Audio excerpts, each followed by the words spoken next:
दादा, नगरपालिकेच्या सर्वसाधारण सभेमध्ये पत्रकारांना प्रवेश नाकारला जातोय, याबाबत आपण काय म्हणता? अतिशय योग्य प्रश्न आपण आज विचारलेला आहे आणि सर्व पत्रकार बांधवांचा रोष असणं हे अतिशय साहजिक आहे. परंतु आजच मी बातमी वाचली की येणाऱ्या 30 तारखेच्या जनरल बॉडीच्या मीटिंग मध्ये पत्रकारांना येऊ देऊ नये अशा प्रकारची भूमिका नगराध्यक्ष घेत आहेत. अशा प्रकारचं निवेदन मला वाटतं की माननीय उपनगराध्यक्षा सौ माधवीताई यांनी घेतलेली आहे. मुळात उपनगराध्यक्षा या माझ्या मावशी आहेत, परंतु त्याच्यासोबत ते उपनगराध्यक्ष असल्यासोबत या शहादा शहराच्या अतिशय जबाबदार अशा लोकप्रतिनिधी आहेत. त्यांनी पूर्ण माहिती न घेता, कदाचित नवीन असल्यामुळे असू शकतं, परंतु आम्ही मागच्या पत्रकार परिषदेमध्येच सगळ्यांना अतिशय स्पष्टपणे सांगितलं होतं की पत्रकारांना आम्ही येऊ देणार आहोत. तशा प्रकारचा मेसेज जो मीडिया ग्रुप सीओच्या माध्यमातून चालवला जातो त्याच्यामध्ये आपल्याला आधीच कळवलेलं आहे की 30 तारखेच्या मीटिंगला सर्व पत्रकारांना आपण येऊ देणार आहोत आणि त्यांना पूर्ण ऍक्सेस मिळणार आहे. लोकशाहीचा प्रमुख घटक म्हणून पत्रकारिता असते याची संपूर्णपणे मला जाणीव आहे. अतिशय पारदर्शकपणे काम करण्याचा माझा स्वभाव आहे. परंतु माझा प्रतिप्रश्न देखील असा आहे, आता विरोधक म्हणावं का काय म्हणावं, मुळात भारतीय जनता पक्षाकडे 4 किंवा 5 समित्या आहेत, सभापतीही त्यांचेच आहेत, त्यांची देखील एक मीटिंग झाली.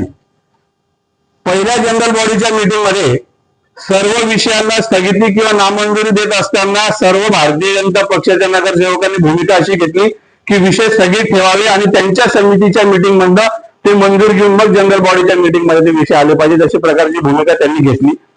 त्याला बहुमत त्यांच्याकडे असल्यामुळे मी नगराध्यक्ष म्हणून देखील अतिशय जास्त मान्य आहे असं समजून मी त्यांच्या सर्व विषय नगर पालिकेच्या ज्यांच्या समित्या आहेत, विविध बांधकाम, आरोग्य असेल, शिक्षण असेल, पाणी पुरवठा असेल, यांना आपण ते विषय वर्ग केले.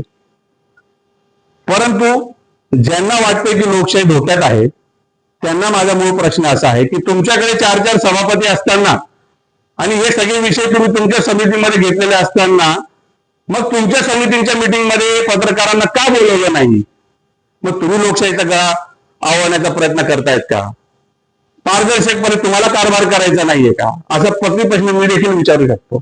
परंतु प्रशासन चालवत असताना अनेक अडचणी असतात, काही गोष्टी मागे पुढे होत असतात.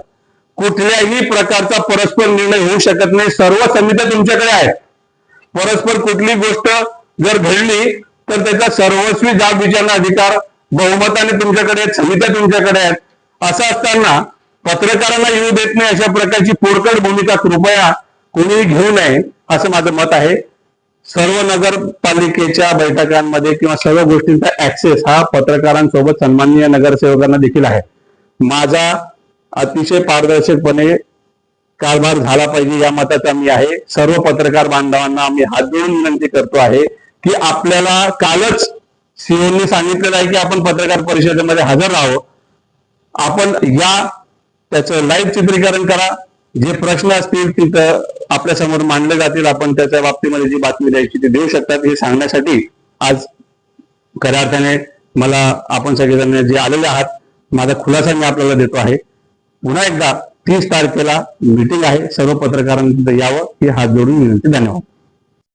सामान्य जनतेचा आवाज थेट तुमच्यापर्यंत. ई-मराठी न्यूजच्या ताज्या बातम्या आणि नवनवीन अपडेट्स मिळवण्यासाठी आपल्या YouTube चॅनलला सबस्क्राईब करा लगेच.